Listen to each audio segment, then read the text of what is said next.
Hello everyone. We will discuss two stories of criminals who spread fear in their communities, the first of whom is Fritz Haarmann, early life and troubled childhood. Friedrich Heinrich Karl Haarmann, known as Fritz Haarmann, was born on October 25, 1879, in Hanover, Germany. He was the youngest of 6 children in a modest working-class family. Haarmann's father, Ulrich Haarmann, was a strict and violent man, while his mother, Johanna Haarmann, was weak in health and submissive. Haarmann's childhood was marked by a sense of isolation and abuse, both physical and emotional, which would deeply affect his psychological development. From a young age, Haarmann showed troubling signs. He was shy, quiet, and often preferred playing with girls, which worried his family. He would engage in activities and games that were considered feminine, setting him apart from the other boys in his community.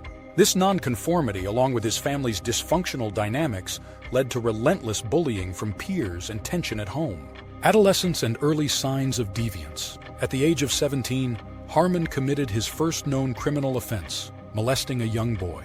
His family, disturbed by his behavior, sent him to a psychiatric institution where he was diagnosed with a severe mental disorder. However, his stay at the institution was brief, as he managed to escape. Seeking refuge, he fled to Switzerland, hoping to find a fresh start. But he was unsuccessful in establishing a stable life. After a short time abroad, Haarmann returned to Germany and enlisted in the military. The structure and order of the army initially seemed like a solution to his unstable life. However, he suffered from epileptic seizures which led to his discharge. With no job and no direction, Haarmann returned to Hanover, where he found himself adrift in a society that was still reeling from the aftermath of World War I. Criminal activity and the black market in the chaotic post-war period. Germany's economy was devastated, leading to high unemployment and widespread poverty. Many, including Haarmann, turned to the black market for survival. He began smuggling goods, forging documents, and quickly made a name for himself in Hanover's criminal underworld. His involvement in illicit activities allowed him to form connections with the city's fringe community, including homeless youth and young runaways who trusted him as a mentor. Over time, Haarmann honed his skills as a manipulator. He used his reputation as a protector to lure vulnerable young men into his home, often promising them food, shelter, and even work in exchange for small favors or their involvement in petty crimes. This access to desperate young men would become the foundation of his horrific crimes. The start of a murder. Haarmann began his killing spree in 1918. His victims were typically young men and boys aged between 10 and 22, often homeless, impoverished, or estranged from their families. Haarmann's method of killing was gruesome. He would strangle or bite his victims' throats until they suffocated, a method so brutal that he became known as the Vampire of Hanover. To carry out his crimes, Haarmann developed a chilling routine. He would lure his victims home under the pretense of offering them a meal and a place to stay. Once there, he would make his move, often attacking suddenly and viciously to catch them off guard. His attacks were merciless, and his reputation as a feared figure in the city was solidified. Disposal of the bodies. After killing his victims, Haarmann would proceed to dismember their bodies.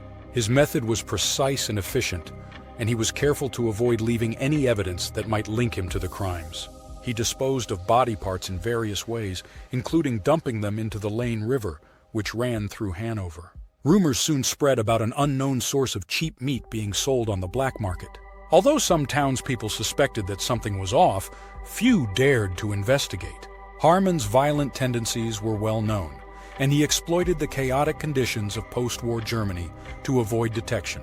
Additionally, Haarmann kept the clothing and personal belongings of his victims, selling them or using them himself. His manipulative skills and his familiarity with the criminal underworld allowed him to evade suspicion for a long time, even as the number of disappearances in Hanover increased.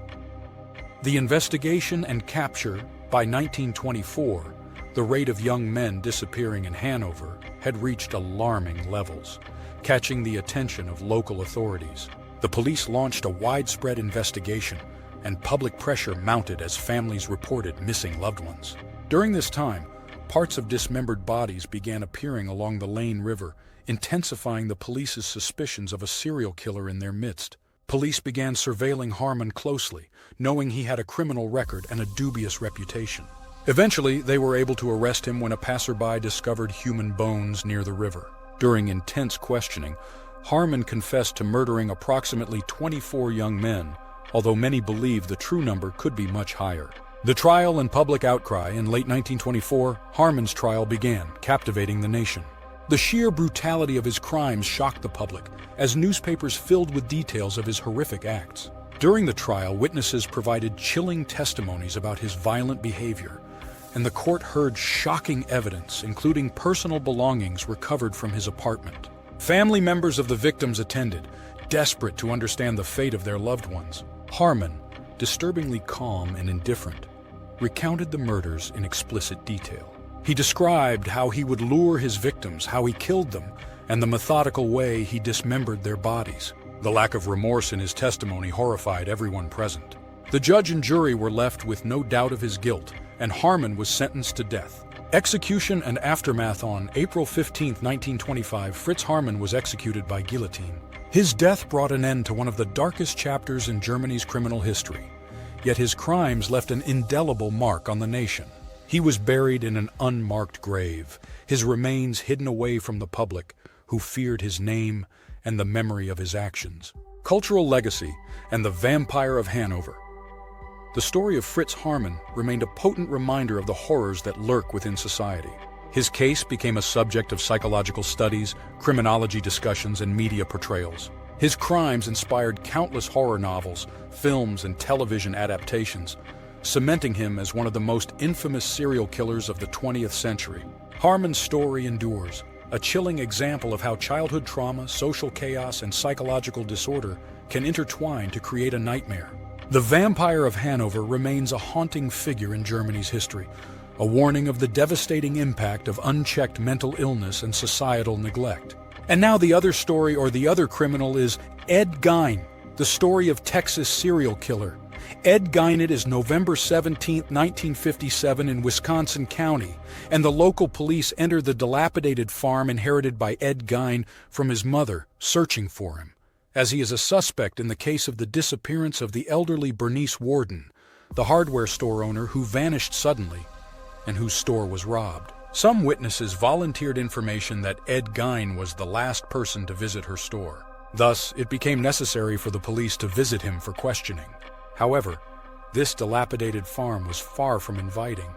All this mess and filth, beyond anything anyone could imagine seeing on a farm when Mrs. Augusta, Ed's mother, was still alive. Despite it all, the police continued on their way to the house in the center of the farm, which looked just as bad as the farm itself, if not worse. Even abandoned houses were in better condition. The first thing the police noticed was the overpowering smell, a mixture of rot, filth, mold, and death. The second thing was the body of a torn and skinned deer hanging upside down from the kitchen ceiling. The condition of the body indicated that it had been hanging there for a long time. But the state of the body misled them. It was actually the body of Bernice Warden. And it was headless. Slowly, the police began to realize that they were standing before a human corpse. Their search for Ed Gein in the house turned into a tour through a museum of horror. Everything in this house bore the stamp of death and horror. The trash can, the seat covers, the lampshade covers, all of this was made from human skin. The food bowl was part of a human skull. A belt made from a mix of human skin and human heart fibers. A rocking chair made of human bones. And finally, a full suit sewn from human skin. Under the leadership of Sheriff Arthur Schlee, the search began for Ed Gein, and an attempt to count the women whose bodies had been used to create this horror museum. Among the townspeople, a new name spread for this dilapidated farm, and when they began digging, they found incredible horrors. The name Death Farm.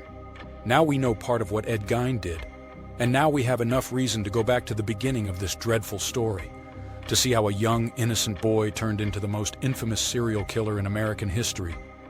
Ed Gein, the unfortunate.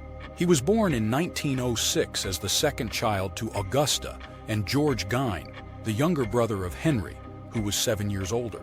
A small, poor family comprised of a deeply religious mother to the point of fanaticism, a drunk father unable to support his family, and two children enduring their mother's unreasonable harshness day and night. The mother was entirely disturbed and fanatically religious, spending nights telling her children how they would fall into the abyss of hell if they disobeyed her or came near women when they grew up. She would repeatedly tell them that their town was full of sinners who would meet their fate in the afterlife by burning forever in an immense fire. These details echoed in their ears from childhood, and the father would hardly interfere, as he was rarely sober. Since Augusta was the one who provided for the home through her work on the farm and selling produce, thus, we encounter a famous American model seen later in serial killer stories over the years. This model of a fanatically religious mother who drives her children mad also appeared in several novels and films, like Stephen King's novel Carrie, where the mother eventually paid a high price. However, in reality, in Augusta's case, there was no one to save her children from her but death itself. Or school. Yes, it was mandatory for her to send her children to school. This way, the two children left the isolated farm for a place where they could learn, play, and make friends, habits that the older brother Henry quickly adopted. Ed, however, remained perpetually isolated, and he was so shy that he became easy prey for his classmates at school. Ed's school reports clearly stated that his mental capabilities were extremely limited, after his mother had destroyed his ability to think, and his only notable trait was his interest in reading children's magazines and adventure stories. And so poor Ed grew up isolated, alone, bullied by everyone. His only friend was his mother, who rarely showed him any kindness. In 1940, the father died, forcing Henry and Ed to help their mother by doing simple manual labor. However, Ed did not acquire any real skills during this time other than the townspeople's sympathy due to his shyness and limited intellect. They took to hiring him as a babysitter. Henry noticed that Ed's unhealthy attachment to their mother was impeding his intellectual growth, and on several occasions, he confronted their mother about this truth and blamed her in Ed's presence, who was shocked by what he heard. The shock made him loathe his brother as if he were the plague. For Ed, his mother was like a deity, a sacred being not to be touched or challenged. And if Henry did not understand this, Ed saw only one solution. On May 16, 1944, Henry met a strange and fatal accident. He and Ed were battling a fire that suddenly ignited at the farm's edge. Ed returned alone hours later with the same blank expression, and when his mother pressed him about Henry's whereabouts, he remained silent, only pointing out the exact location of Henry's body to the police when they arrived. They found him unscathed by fire, but with a strange bruise on his head. A clear message. The only possibility was that poor Ed had been the one to do it, a theory that wasn't even up for debate. Impossible for shy, bullied Ed to do such a thing. Impossible. Besides, it was his brother. Thus, everyone assumed Henry had died of smoke inhalation, and the case was closed there. Life returned to its usual course, though a question lingered. Did the mother ever learn the truth about what happened to Henry? No one would ever know. On December 29, 1945, just 2 days before New Year's celebrations, the mother finally passed away, leaving Ed all alone in the world. What no one knew at the time was that this shock would be deeper than anyone could imagine for Ed, whose private world had crumbled suddenly, leaving him alone on a vast farm, surrounded only by his mother's teachings, his nightmares, endless memories, and a prison of the room he had taken over after her death. In that deserted house, the transformation began slowly and quietly, into a nightmare the town's residents would never forget. The story of Ed Gein, the infamous killer, who was the real-life inspiration behind the Silence of the Lambs, Psycho, and the Texas Chainsaw Massacre, all of which we discussed up to the point of his mother's death after his brother's mysterious demise. Living alone on the farm left to him by his mother, he even spent nights in her room as if searching for a ghost that never appeared. Now, he sits in his mother's room, reading Strange Habits. For long hours each day, Ed Gein would sit on his mother's bed, reading comic books that appealed to his simple mind. Gradually, he moved on to special magazines discussing Nazi torture methods, which fascinated him greatly, as they detailed the cruelest ways to treat the human body, both alive and dead. His obsession with these magazines drove him to purchase some anatomy books to help him understand and later practice what he read. Because he still worked as a babysitter during this period, he would tell the children he babysat about how to dissect bodies and the best ways to preserve them. One child even visited his home one day and saw a preserved human head in Ed's bedroom. However, when he told the townspeople, they thought he was joking, as any child might exaggerate. At the time, no one knew that Ed Gein eagerly followed the obituary section, waiting for any woman's death in town, as he preferred women's bodies. He would dig them up from graves at night, experimenting with everything he had learned from the Nazi magazines. He even began applying what he'd learned about sewing, stitching their skins to make horrific costumes for himself. In any case, he later confirmed during investigations that he had no physical relations with these bodies, as their stench was unbearable. But the problem was that he soon grew bored with these bodies and turned to something better: living victims. Cases of disappearances began. The first case occurred on May 1st, 1947, when an 8-year-old girl named Georgia Weckler vanished on her way home from school. Despite town searches and police efforts, nothing was found. In November 1952, both Victor Travis and Ray Burgess stopped at a town bar before going on a hunting trip from which they never returned. Even their car disappeared, as if it had never existed. In 1953, babysitter Evelyn Hartley vanished from a house while babysitting some children. Her disappearance was strange. Her father called the house repeatedly, and when no one answered, he grew worried and decided to check on her himself. He found all the doors and windows locked from the inside, but he saw her shoe through a window. He decided to break in through the basement window, where he found a piece of her clothing and bloodstains scattered on the floor, with signs of a struggle. This suggested that the abductor had broken in, lured her to the basement, and took her out of the house without leaving a trace. Search teams scoured every corner of the house and surrounding garden, finding only bloodstains scattered here and there. The message was clear. In 1954, Mary Hogan, the owner of a local store, disappeared, and this time the police found a rifle cartridge on the ground. Finally, in 1957, Bernice Worden also vanished from her store in a similar manner, but this time, the only suspect was Ed Gein, the last person seen at her store. The rest is known. The police went to his house, where they found Bernice's body hanging from the kitchen ceiling, her head and skin removed. As the townspeople and police slowly began to process the shock, the truth came to light. Ed Gein, the shy, quiet man, was actually a deranged serial killer. For 10 days, Gein resisted the investigators' pressure, maintaining his silence and denying all accusations. Finally, he suddenly confessed, claiming he only killed Bernice Worden. He insisted that the remains of other bodies found in his home came from his frequent grave robberies, but denied killing anyone else or committing any additional crimes. Further pressure led him to admit he had also killed Mary Hogan, but he couldn't provide clear details, repeating that he was in a complete state of unconsciousness when he committed the 2 murders. The strange part, however, was how Gein described his grave-robbing activities and his dismemberment of the dead with an unsettling joy, as if recounting personal victories. This prompted authorities to send him to a team of psychiatrists to assess his mental fitness for trial. The doctors unanimously diagnosed Gein in 2 simple words: sexually deviant. During the investigation, forensic experts counted human parts from more than 8 women. Gein had used these remains as decorations in his home and fashioned them into clothing for himself. Then, digging up his yard led to the discovery of new bodies and raised even more questions. The townspeople were devastated by the revelations. Gein had visited their homes, sat with their children, only to spend nights desecrating their relatives' graves to build the horror museum he lived in. In 1958, Gein's house and farm mysteriously burned down one evening, and no culprit was identified. This was the only form of revenge the townspeople had. Gein took the news calmly, simply remarking, "Just as I expected." Throughout the investigation, the media couldn't get enough of Ed Gein's story.